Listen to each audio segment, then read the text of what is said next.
Bendiciones para todos. Soy el arzobispo Andrés Tirado Pérez, fundador de la Congregación Sacerdotal Internacional Católicos Independientes. Nos representamos a la Iglesia Católica Apostólica y Romana.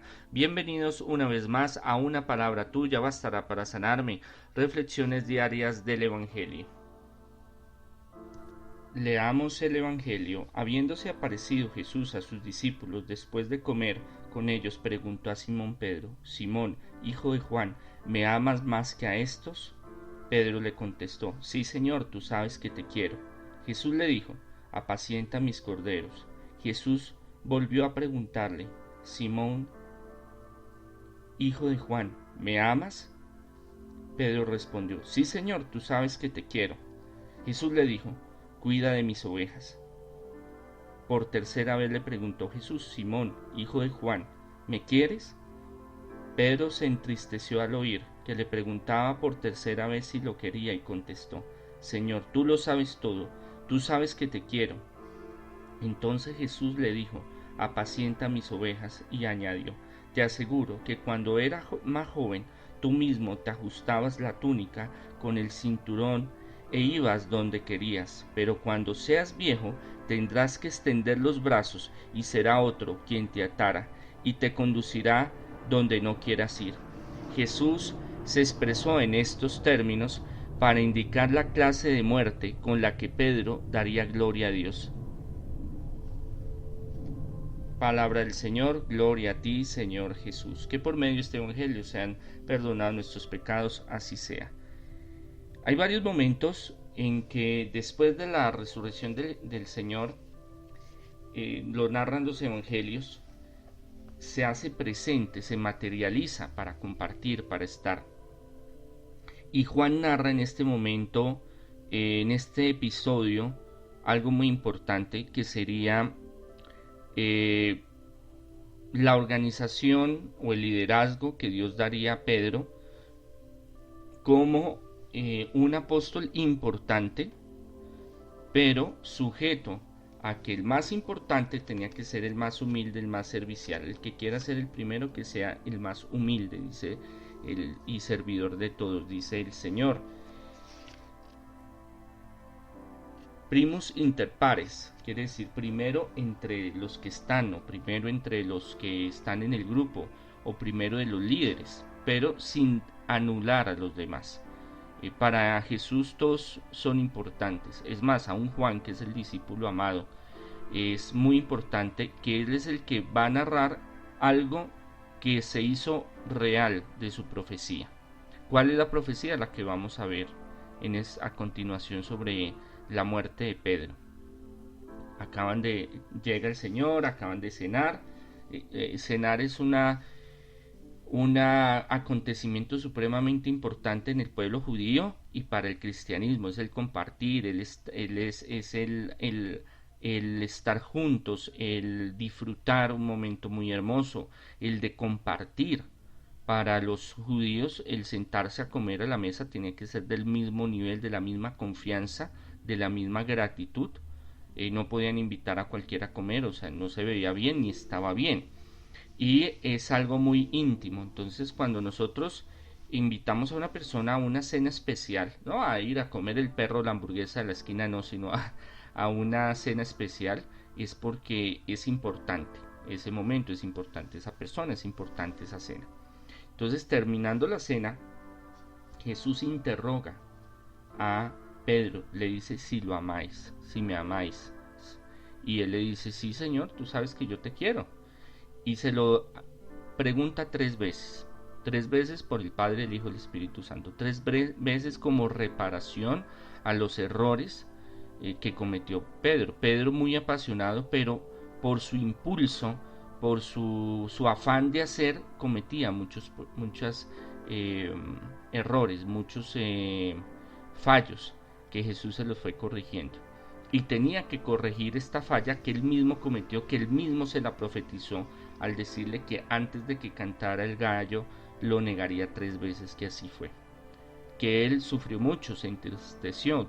Hay unas imágenes, unos iconos ortodoxos antiguos, y hay en los evangelios apócrifos hablan de que tanto lloró, tanto se entristeció, tanto sufrió Pedro cuando negó a Jesús, que lloró amargamente. Eso mismo lo dicen los evangelios canónicos, que se le hicieron dos canales. Amargamente aparecen en los evangelios canónicos, y en los apócrifos aparece que se le hicieron dos canales en las mejillas, o sea que le quedaron los surcos donde pasó las lágrimas, como un tatuaje, como algo marcado en su rostro. Entonces, es una reparación a esas fallas que él cometió. Él cometió muchas fallas y era muy impulsivo, pero era muy apasionado y quería hacer la voluntad del Padre y de Jesús. Por eso Jesús le tiene un lugar especial como a los otros apóstoles y a lo que vendrá en el futuro. Entonces él le dice: sí, Señor, tú sabes que te quiero. Y lo llama particularmente. Le dice: Simón, hijo de Juan, ¿me amas?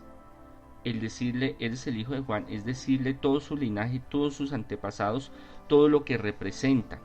Y se lo está haciendo partícipe a él exclusivamente, aunque los apóstoles están ahí, pero el que tiene que reparar es a Pedro, porque Pedro es el que ha cometido muchas embarradas.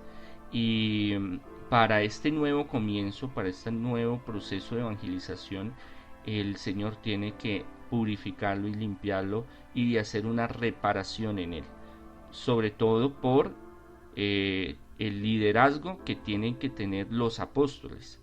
Aunque una de las cabezas, Santiago el Mayor, está Pedro, todos son importantes, pero la situación del tener un lugar privilegiado de enseñanza, de guía, de fortalecimiento espiritual, de llevarlos adelante, es Pedro. Pero a veces nosotros creemos que Pedro era el líder supremo en ese tiempo, en ese momento, pero no. Cómo trabajaban los apóstoles, todos eran importantes, todos opinaban, todos trabajaban juntos, pero habían algunos como Juan, Santiago de Jerusalén, estaba Juan, estaba Pedro, estaba Bartolomé, Natanael, que eran muy importantes también. Andrés era muy importante también. Pero hace esta reparación Jesús para el liderazgo que va a tener la iglesia primitiva en el futuro y del trabajo que todos deben de tener, dando ejemplo Pedro, como la embarró tantas veces, como reparación y como guía también del cristianismo primitivo, donde le dice a Pedro: apacienta mis ovejas, apacienta mis corderos. Es un mensaje de expansión donde van a tener que llegar a futuro a los paganos y a los judíos en otras diásporas, en otros lugares, donde estarán los corderos y las ovejas reunidas en un solo rebaño internacional, mundial, universal. Pero también implica la organización de la iglesia primitiva, que va a haber diferencia entre los corderos, que es el clero, y las ovejas, que son los feligreses, donde van a estar presentes en el proyecto de expansión del cristianismo primitivo, y donde Pedro y los apóstoles tendrán que apacientar. Apacienta mis ovejas, apacienta mis corderos. Quiere decir de que son guía, son enseñanza, es el depósito de la fe en ellos tiene que mantenerse para llegar a muchísimas otras personas, a muchísimos otros lugares, a muchísimas otras etnias y personas que necesitan de este mensaje, y para eso necesitan una organización. Esa organización la van desarrollando cada apóstol en los lugares donde llegan a fundar, donde llegan a desarrollar la misión que el Señor le dio, y que de ahí esa semilla va a crecer y va a llegar a volverse comunidades muy prósperas, muy bendecidas, grandes, poderosas, que llevarán momentos de angustia, de persecución. Por eso el papel tan importante de nosotros los ministros de Dios, de estar, de apacentar, de guiar, de enseñar, de guiar por el camino correcto a todas las ovejas, a todos los feligreses. Y la hace la tercera vez Le dice: Simón, hijo de Juan, ¿me amas o me quieres? Hay diferentes interpretaciones, traducciones, pero va lo mismo. Ese querer y ese amar en Juan lo utiliza a veces como sinónimos, como comparativos. Y Pedro le revela: pero Señor, tú lo sabes todo, su negación. Entonces es importante entender que Jesús hace una sanación en Pedro y hace una sanación social con el grupo de los apóstoles, para que el grupo de los apóstoles eh, vean que en el futuro Pedro va a tener un liderazgo como los otros apóstoles y que va a ser también importante.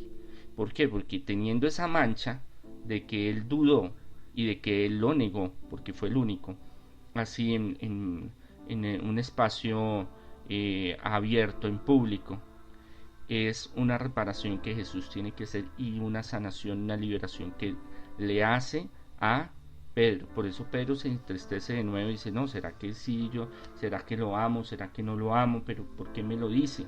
Entonces ahí es cuando él le dice: pero Señor, tú lo sabes todo. O sea, quiere decir de que él está expresando de que él es abierto, él es diáfano, es transparente Pedro, y que Jesús sabe que realmente él está ahí porque, a pesar de sus errores, a pesar de que sea muy impulsivo, muy temperamental, él quiere seguir la misión de Jesús. Él está arrepentido, lloró, sufrió por su caída, pero pide esa restauración, y ahí es cuando y le da un premio. ¿Cuál es el premio? La profecía. ¿Cuál es la profecía? Lo que sucede, y después Juan, el evangelista, lo narra como un hecho. Por eso él termina esta perícopa, este trozo, diciendo de que se refería a la muerte de Pedro para glorificar a Dios. ¿Por qué? Porque Jesús le dice: mire, cuando usted era joven, y es una analogía que él hace, usted se ceñía y usted iba donde le daba la gana, donde quería ir. ¿Qué quiere decir eso? De que tenían una túnica por debajo, una vestidura por debajo y por encima otra, y con un cordón o un cinturón se amarraban esa túnica, iban donde querían. Ahorita ya, o sea, en tiempo más futuro, cuando él esté ya más viejo, ya no, él no se podrá hacer eso. Tendrá alguien que ayudarlo a vestir, porque eso es lo que sucede cuando envejecemos. Ya las cosas no las podemos hacer igual, necesitamos ayuda. Pero aparte de eso, es precognición a lo que va a suceder, de que lo tendrán que llevar al martirio.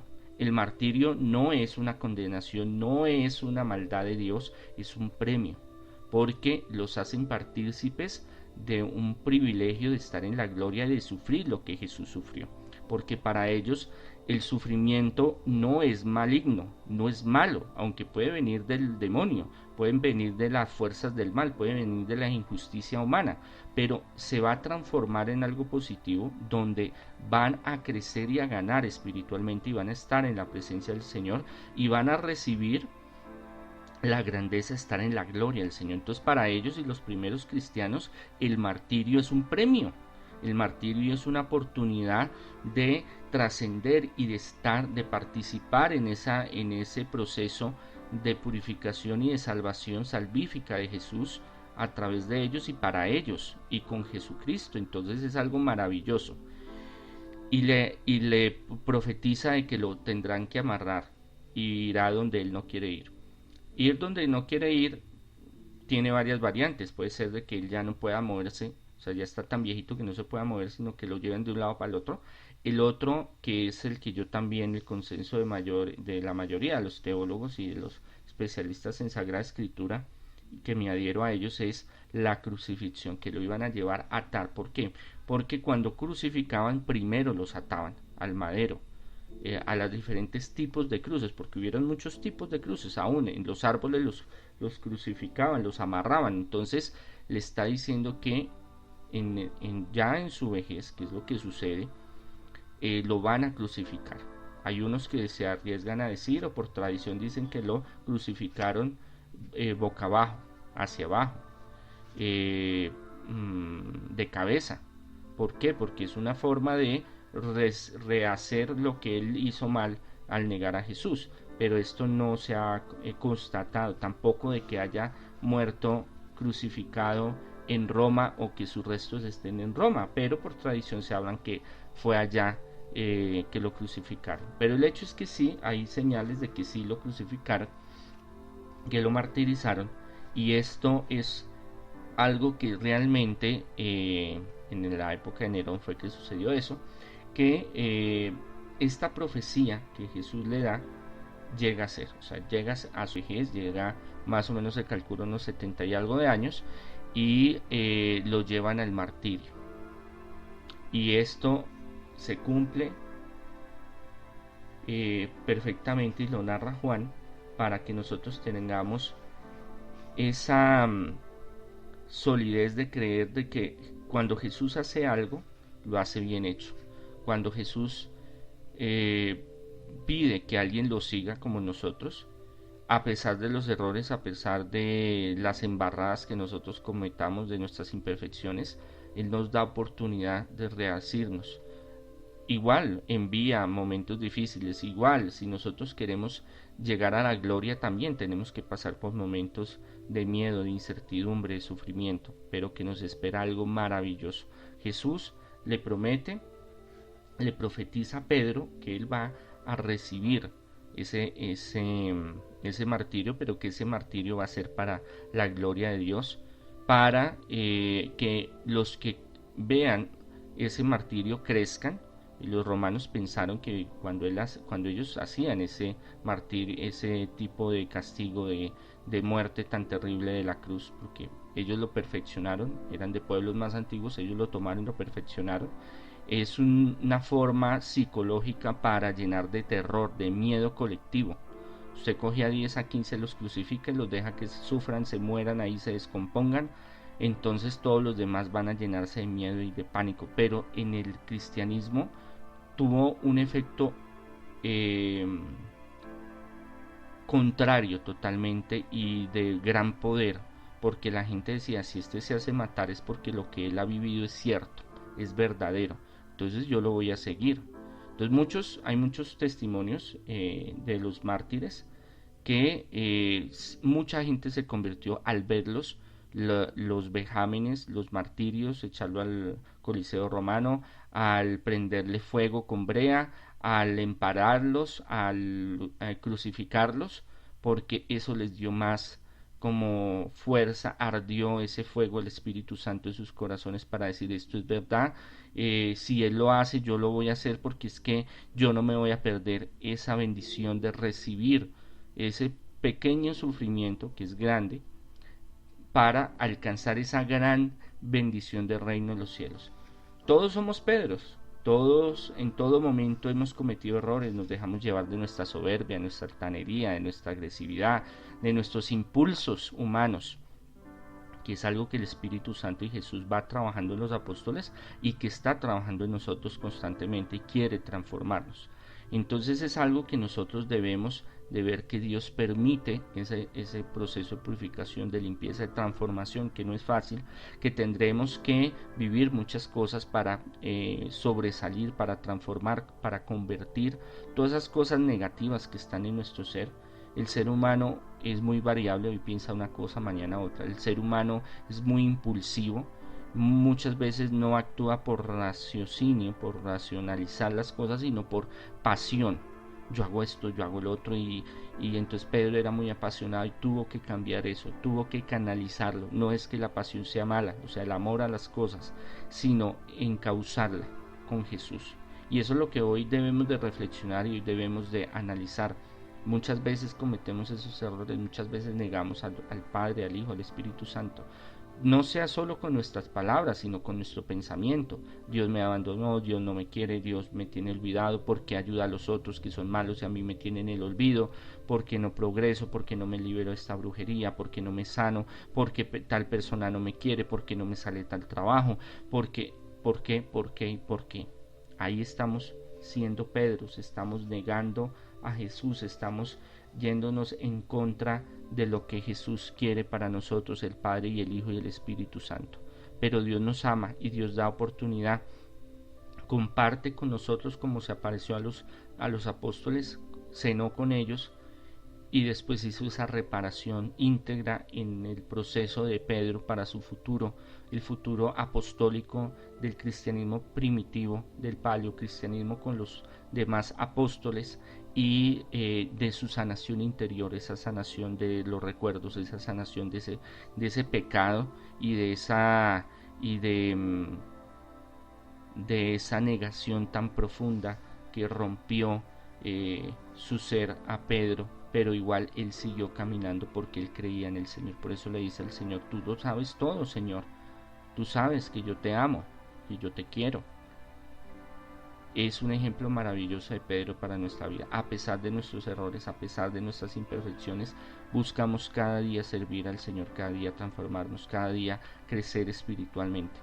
Muchas veces nosotros esperamos ser perfectos, ser santos, ser inmaculados, ser intachables para seguir el camino del Señor, y esa no es la metodología, eso no es lo que el Señor explica, porque para ser totalmente perfectos tendríamos que salir de este plano terrenal, porque nuestro cuerpo, nuestro genes, nuestro cerebro, la conexión neuronal que nosotros tenemos, esa programación que tenemos, sea de nuestra familia, de la religión, de la sociedad, de nosotros mismos, nos impulsa a hacer cosas que a veces después nos arrepentimos y después nos cuestionamos y después decimos: ¿por qué sucede esto? ¿Por qué lo hice? Señor, ¿por qué permitiste? Siendo que nosotros somos los culpables. Estamos en ese proceso y vamos a tener muchos quebrantamientos y nos vamos a ir al piso y vamos a cometer errores y vamos a seguir cometiendo pecados hasta que desencarnemos, hasta que tengamos que ir a la presencia del Señor. Pero con la ayuda del Espíritu Santo, del Padre, del Hijo, del Espíritu Santo, vamos a transformar poco a poco. Y un día llegará el momento en que nuestro apasionamiento, nuestra soberbia, nuestros impulsos, los vamos a controlar, los vamos a canalizar y los vamos a potencializar para el reino de los cielos, para nuestro crecimiento personal, comunitario, social y mundial.